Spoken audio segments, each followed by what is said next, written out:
സുഹൃത്തുക്കളെ നമസ്കാരം, ബൈജുവാണ്. നമ്മുടെ പുതിയ വീഡിയോയിലേക്ക് ഏവർക്ക് സ്വാഗതം.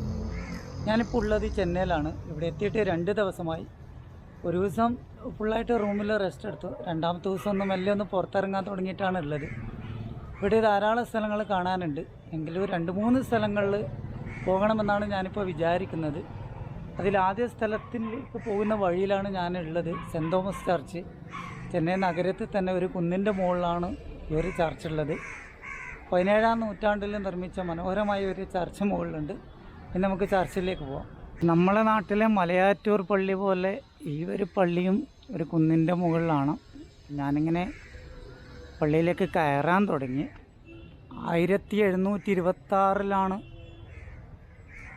ഈ ഒരു ഇത് സ്ഥാപിച്ചത്. എനിക്കൊന്ന് പള്ളി 17-ാം നൂറ്റാണ്ടിൽ, അത് 26 അതിന് മുന്നേ ആണോ എന്നറിയത്തില്ല. 17-ാം നൂറ്റാണ്ടിൽ സ്ഥാപിച്ചു എന്നാണ് ഞാൻ വായിച്ചപ്പോൾ അറിയാൻ കഴിഞ്ഞത്. ധാരാളം സ്റ്റെപ്പുകളുണ്ട്. സ്റ്റെപ്പുകൾ കയറിയിട്ടാണ് മുകളിലേക്ക് പോകേണ്ടത്. ഇനി നമുക്ക് മെല്ലെ ഒന്ന് മുകളിലേക്ക് നടക്കാം. മുകളിലേക്ക് ഞാനിപ്പോൾ ഇങ്ങനെ നടന്നുകൊണ്ടിരിക്കുകയാണ്. നമ്മുടെ ചങ്ങാതി പറഞ്ഞത് കുറച്ച് ദൂരം നടക്കാനുണ്ട് എന്നാണ്. ചെന്നൈ നഗരത്തിൻ്റെ ഹൃദയഭാഗത്തായിട്ട് തന്നെ ഒരു കുന്നിന് മുകളിലാണ് ഈ ഒരു പള്ളി ഉള്ളത്. മോശമല്ലാത്ത കയറ്റമാണ് സുഹൃത്തുക്കളെ. വെയിലിൻ്റെ കാടിനൊന്നും ഇവിടെ വലിങ്ങനെ അറിയുന്നില്ല കേട്ടോ. ഏകദേശം നടന്ന് ഇതിൻ്റെ മുകളിൽ എത്തിയെന്ന് പറയാം. കാരണം ഒരു ടോപ്പിൻ്റെ ഒരു ഇത് കാണുന്നുണ്ട്. മുകളിലെത്തുമ്പോൾ നല്ല വെയിലാണ്. ഇവിടുന്ന് തന്നെ ചെന്നൈ നഗരത്തിൻ്റെ എല്ലാ കാഴ്ചകളും നമുക്കിവിടുന്ന് ആസ്വദിക്കാൻ വേണ്ടി പറ്റും. മനോഹരമായ വ്യൂ ഇല്ല കേട്ടോ, കുറച്ചുകൂടി മുകളിലേക്ക് കയറാനുണ്ട്. ഞാൻ വിചാരിച്ചു ഈ ഇങ്ങനെ കയറി വന്ന് ഈ ഒരു സ്ട്രെയിറ്റ് കണ്ടപ്പോൾ ഇവിടെ എത്തിയെന്നാണ് വിചാരിച്ചത്. അങ്ങനെ ദൂരെ കാണുന്നത് കംപ്ലീറ്റ് ചെന്നൈ നഗരമാണ്. ഇനിയും നമുക്ക് കുറച്ചുകൂടി നടക്കാനുണ്ട്. ഇപ്പം നല്ലോണം വെയിൽ വീശുന്നുണ്ട്. പ്രത്യേകിച്ചിട്ട് ഇത് പടിഞ്ഞാറത്ത് നിന്നുള്ള വെയിൽ. വിമാനത്താവളം കാണും കേട്ടോ. ഇവിടുന്ന് അങ്ങ് ദൂരെയാണ് ചെന്നൈ ഇൻ്റർനാഷണൽ എയർപോർട്ട്. ഞാനിവിടുന്ന് വിമാനം കാണുന്നുണ്ട്. അപ്പം ഇനി നമുക്ക് മുകളിലേക്ക് നടക്കാം. അപ്പം അവൻ പറഞ്ഞതുപോലെ തന്നെ ഇത് കുറച്ച് നടക്കാനുണ്ട്. അതൊക്കെ നല്ല തണലില്ലോണ്ട് ബുദ്ധിമുട്ടില്ല. പിന്നെ ഇടയ്ക്കൊരു വെയിൽ വന്നപ്പോൾ ഒന്ന് ചെറിയ ക്ഷീണം വന്നു. കുഴപ്പമില്ല. ഇനി നമുക്കൊരു പുത്തരിയല്ലല്ലോ. ഇനിയിപ്പം പള്ളീൻ്റെ കോമ്പൗണ്ടിൽ ഞാനെത്തി. ബാക്കി വിശേഷങ്ങൾ പിന്നെ ഇവരോട് ഇവിടുന്ന് അന്വേഷിച്ചിട്ട് മാത്രമേ വീഡിയോഗ്രാഫി എടുക്കത്തുള്ളൂ. ചങ്ങാതിമാരെ, ഞാനിപ്പോൾ പള്ളിയുടെ മുന്നിലാണുള്ളത്.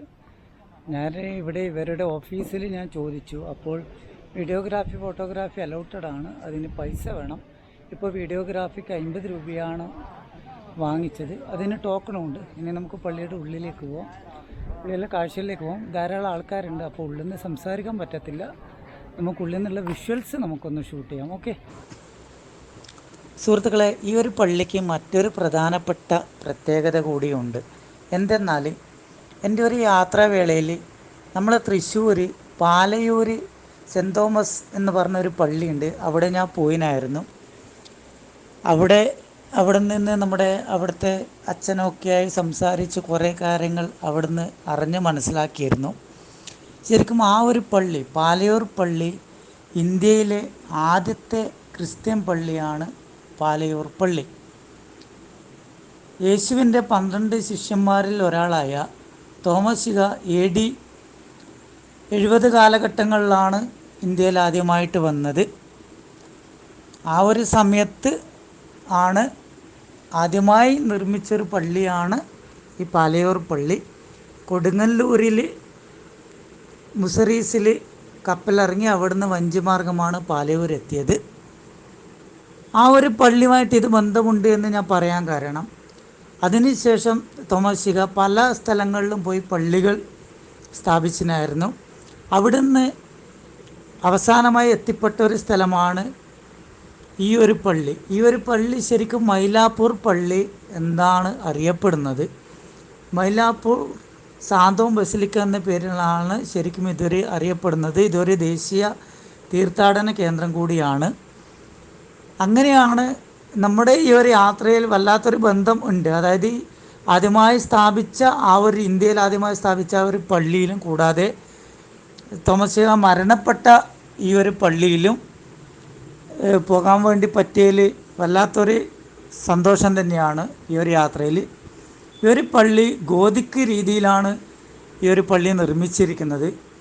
മറ്റൊരു പ്രധാനപ്പെട്ട ഒരു പ്രത്യേകത എന്തെന്നാൽ, വിശുദ്ധരുടെ കല്ലറയ്ക്ക് തൊട്ടു മുകളിലായിട്ട് പണിതിരിക്കുന്ന ലോകത്തിലെ 3 ക്രൈസ്തവ ദേവാലയങ്ങൾ ഒന്നാണിത്. അതായത് ലോകത്തിലെ തന്നെ 3 ക്രൈസ്തവ ദേവാലയങ്ങൾ പ്രധാനപ്പെട്ട ഒരു പള്ളി കൂടിയാണിത്. മറ്റുള്ള 2 ദേവാലയങ്ങൾ സെൻറ്റ് ജെയിംസ് ബസിലിക്കയും രണ്ടാമത്തത് സെൻറ്റ് പീറ്റേഴ്സ് ബസിലിക്ക റോമുമാണ് മറ്റ് 2 പ്രധാന പള്ളികൾ. മൂന്നാമത്തെ പള്ളിയാണിത്. എന്തായാലും ഈ ഒരു യാത്രയിൽ ഈ ഒരു സ്ഥലത്തു കൂടി വരാൻ പറ്റിയത് വളരെയേറെ ഹാപ്പിയാണ് ഞാൻ. ഇത് ശരിക്കും നമ്മൾ മുന്നേ പറഞ്ഞത് 1700 മുൻ കവാടം നിർമ്മിച്ചതാണ്. ശരിക്കും 1523 പോർച്ചുഗീസുകാരാണ്, അതായത് എനിക്ക് തോന്നുന്നു അവിടെ വന്ന് മരണപ്പെട്ടത് അതിന് എത്രയോ വർഷങ്ങൾക്ക് ശേഷം പോർച്ചുഗീസുകാർ കപ്പൽ കയറി ഇന്ത്യയിലെത്തി. കേരളത്തിൽ നിന്ന് ഇങ്ങനെ പല ഭാഗത്തേക്ക് യാത്ര ചെയ്തു. അങ്ങനെ എത്തിയപ്പോൾ ഈ ഒരു പള്ളി കണ്ട് അവിടുന്ന് പിന്നെ 1523 കാലഘട്ടത്തിലാണ് ഈ ഒരു പള്ളിയായിട്ട് സ്ഥാപിച്ചത്. കൂടാതെ ഈ പള്ളിക്ക് സമീപത്തായിട്ട് കടലിനോട് ചേർന്ന് മരത്തിൽ പണിത ഒരു തൂണ് കൂടിയുണ്ട്. അപ്പം ഇതും തോമസ് ലീഹ സ്ഥാപിച്ചതായിട്ടാണ് വിശ്വസിക്കപ്പെടുന്നത്.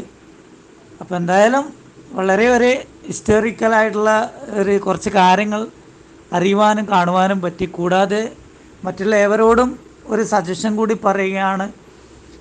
എൻ്റെ ഒരു യാത്രാവേളയിൽ ഇനി പോകാൻ ഉദ്ദേശിക്കുന്നത് വിജയവാഡ, വിശാഖപട്ടണം റൂട്ടുകളിലാണ്. അങ്ങനെ ആ ഒരു റൂട്ടുകളിൽ ഇതുപോലെ പ്രധാനപ്പെട്ട പള്ളികളായാലും ചർച്ചുകളായാലും മറ്റ് ക്ഷേത്രങ്ങളായാലും എന്തെങ്കിലും ആ റൂട്ടുകൾ ഇമ്പോർട്ടൻസ് ഉണ്ടെങ്കിൽ അവർ ഷെയർ ചെയ്യുക. കാരണം പ്രത്യേകിച്ചിട്ട് ഇങ്ങനെയുള്ള കാര്യങ്ങൾ നമുക്ക് അറിയാനും പഠിക്കാനും ഭയങ്കര താല്പര്യമാണ്. അതിപ്പോൾ ഈ കണ്ടുവരുന്നവർക്ക് ഏവർക്കും മനസ്സിലാവും. മഹാബലിപുരമായാലും അങ്ങനെ എന്തായാലും നമുക്ക് ഹിസ്റ്റോറിക്കൽ പ്ലേസ്, ചരിത്രങ്ങൾ കൂടുതൽ താല്പര്യമാണ്. കൂടുതൽ എനിക്ക് അറിയത്തില്ലെങ്കിലും മറ്റുള്ളവരുടെ അടുത്ത് നിന്ന് അറിയുന്ന പോലെ കാര്യങ്ങൾ ഞാൻ ഷെയർ ചെയ്യുന്നുണ്ട്. ഏവരും ആ രീതിയിൽ ഉൾക്കൊള്ളുക. അറിയാവുന്ന പോലെ എല്ലാ കാര്യങ്ങളും ഷെയർ ചെയ്യുന്നതാണ്.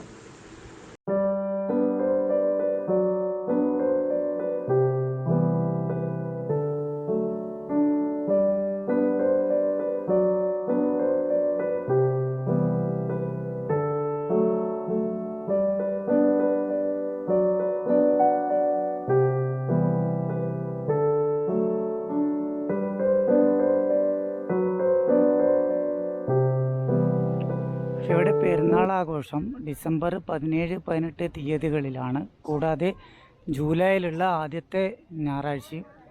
ഞാനിവിടെ നിന്നുള്ള ഒരു സ്റ്റാഫിനോട് ഞാൻ സംസാരിച്ചിരുന്നു. അന്നേരം അവരാണ് എനിക്ക് കാര്യങ്ങൾ പറഞ്ഞു തന്നത്. ഞാൻ നേരത്തെ സൂചിപ്പിച്ചതുപോലെ ചെന്നൈ നഗരത്തിൻ്റെ നടുക്കുള്ള മനോഹരമായ ഒരു കുന്നിൻ്റെ മുകളിലാണ് ഈ ഒരു പള്ളി ഉള്ളത്. നല്ല കാറ്റും നല്ലൊരു അന്തരീക്ഷം. എയർപോർട്ട് ഇവിടെ നിന്ന് ശരിക്കും ദൂരെ കാണാൻ വേണ്ടി സാധിക്കും. വൈകുന്നേരങ്ങളിലാണെങ്കിൽ നമുക്ക് ഫ്ലൈറ്റ് വരുന്നത് ഇറങ്ങുന്നതുമായ കാഴ്ചകളൊക്കെ നമുക്ക് കാണാൻ വേണ്ടി പറ്റും. ഇന്ന് അവിടെ കാണുന്നതാണ് എയർപോർട്ട്. ഈ ഒരു ഏരിയയിൽ ഈ ഒരു കുന്ന് മാത്രമേ ഉള്ളൂ. അതുകൊണ്ട് തന്നെ നല്ലൊരു വ്യൂ നമുക്ക് ആസ്വദിക്കാൻ വേണ്ടി പറ്റുന്നുണ്ട്. ഇനിയിപ്പോൾ നമുക്ക് തിരിക്കാം. ഇനി നമ്മുടെ ചെന്നൈയിലുള്ള അടുത്ത സ്ഥലത്തേക്ക് നമുക്കൊന്ന് യാത്ര പോവാം.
അപ്പോൾ സുഹൃത്തുക്കളെ, നമുക്ക് ചെന്നൈയിലുള്ള അടുത്ത വിശേഷങ്ങളിലേക്ക് പോവാം. ഒന്ന് മറീന ബീച്ചിൽ പോകണം, അതിൻ്റെ ഇടയിൽ ഒന്ന് ടി നഗറിലും ഒന്ന് പോകണമെന്നുണ്ട്. അപ്പോൾ കാര്യമായിട്ടുള്ള പ്രധാനപ്പെട്ട രണ്ട് സ്ഥലമാണ്, ഒന്ന് ടി നഗറും ഒന്ന് മറീന ബീച്ചും. നമുക്ക് അങ്ങോട്ടേക്ക് പോകാം, ആ കാഴ്ചകളൊക്കെ കാണാം. Okay, by.